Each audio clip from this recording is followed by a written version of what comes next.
Regardless of race, culture, or gender, I'm sure we've all seen or heard of the cult Christmas classic Home Alone. Starring the adorable Macaulay Culkin as Kevin McCallister, Kevin's creative inventions and adventurous scenarios has kept Americans in the holiday spirit whenever December or November rolls around. But the actor behind the character, Macaulay, hasn't had much of an enjoyable experience at this whole acting thing, as much as his on-screen persona was having while his parents were away.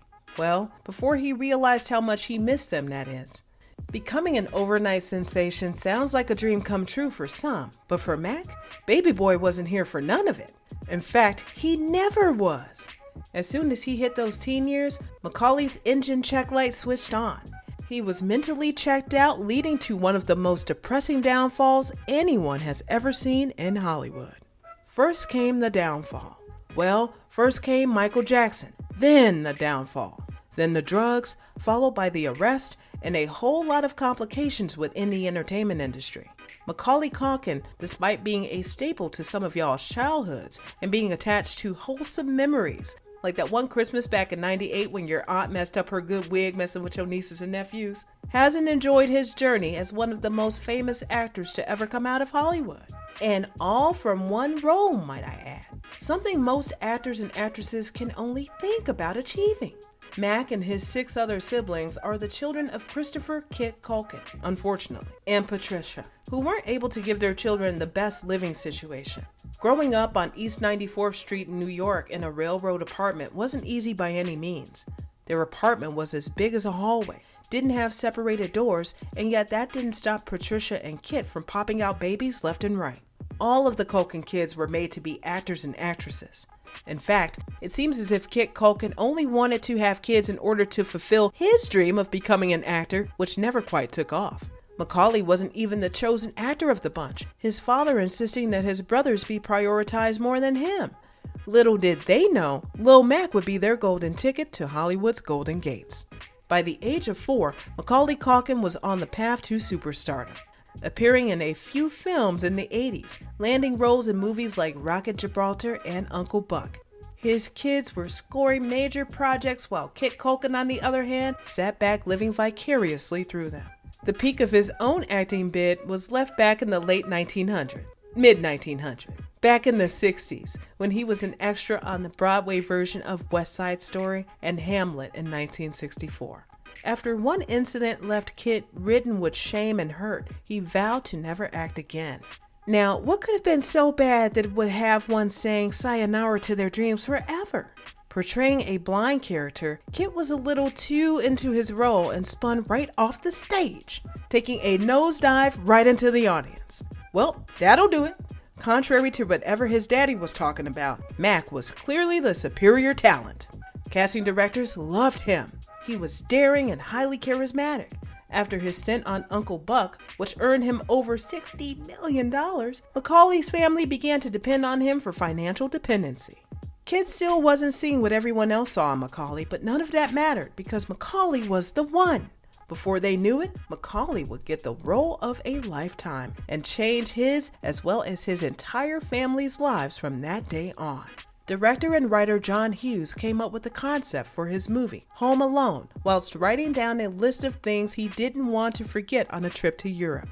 Jokingly adding his children to that list, unbeknownst to him at the time, the list would spark the idea for one of the greatest Hollywood classics of all time. Hughes had also worked on the Uncle Buck film with Macaulay and thought Little Mac would be perfect for the starring role. He wrote Kevin McCallister's character specifically for him. The movie grossed around $500 million worldwide and had become the 3rd highest grossing film of all time that year. Macaulay became a certified A-lister practically overnight, but it wasn't all fun and games.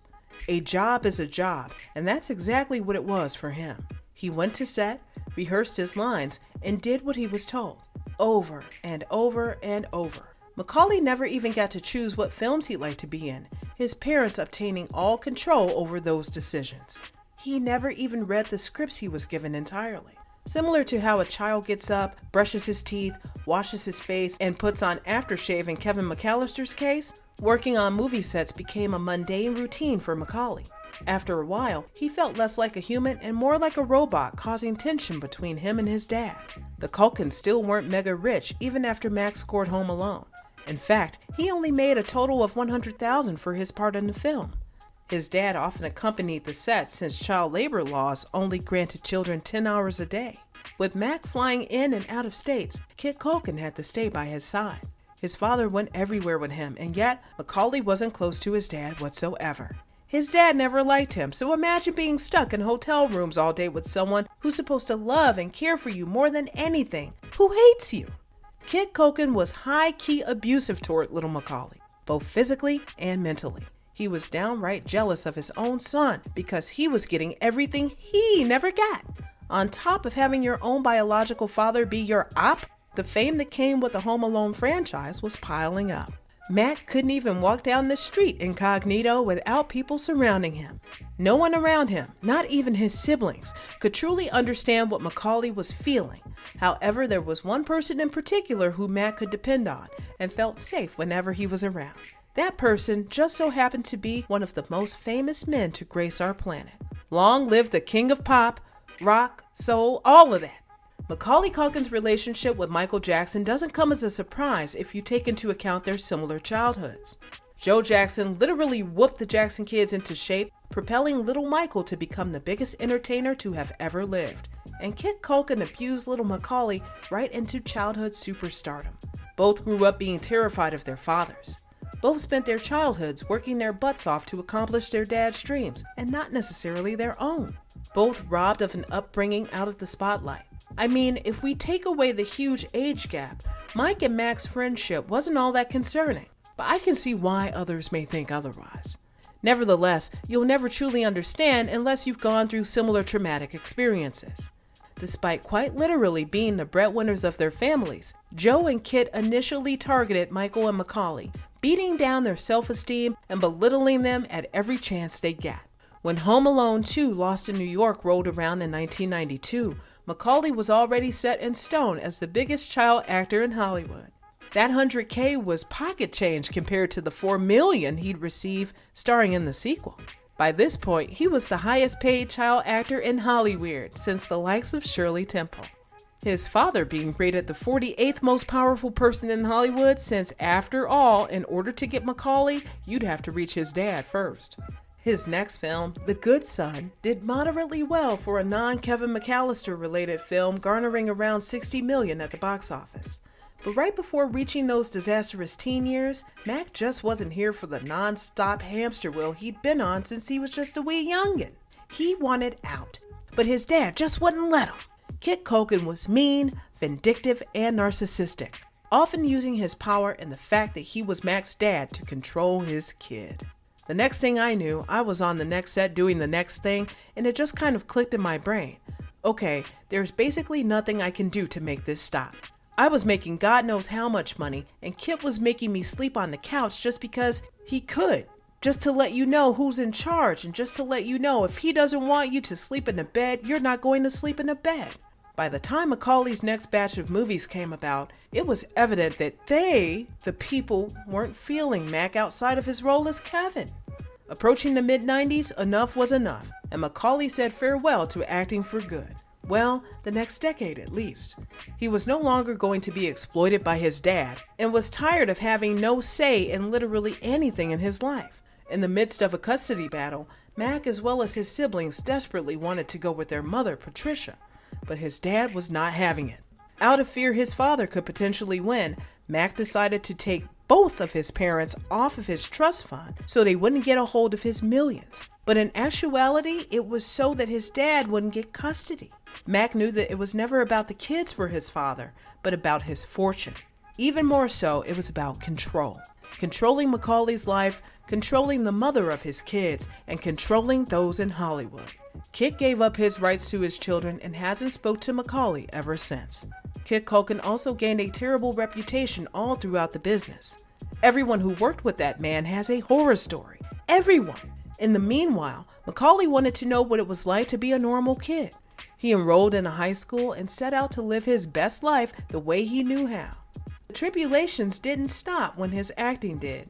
Drugs and alcohol snuck up on him, and apparently so did marriage. At just 17 years of age, he'd been married to actress Rachel Miner, but the union would only last for about 4 years. In 2003, he was ready to re-enter the spotlight, appearing in a biographical film, Party Monster. But the critics were not here for it. It barely earned $1 million on a $5 million budget.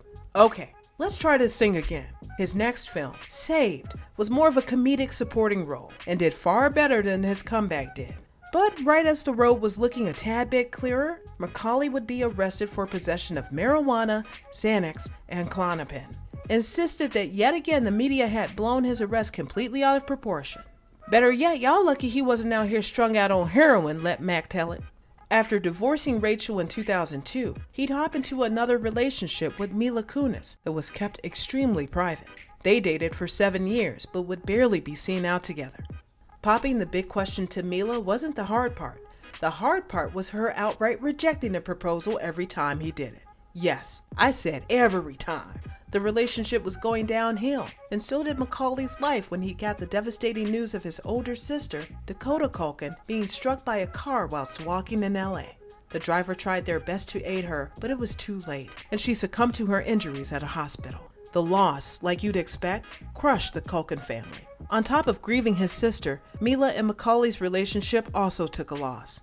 In the midst of everything, they'd end their union, and Mila would be the first one to tell you she wasn't the best girlfriend.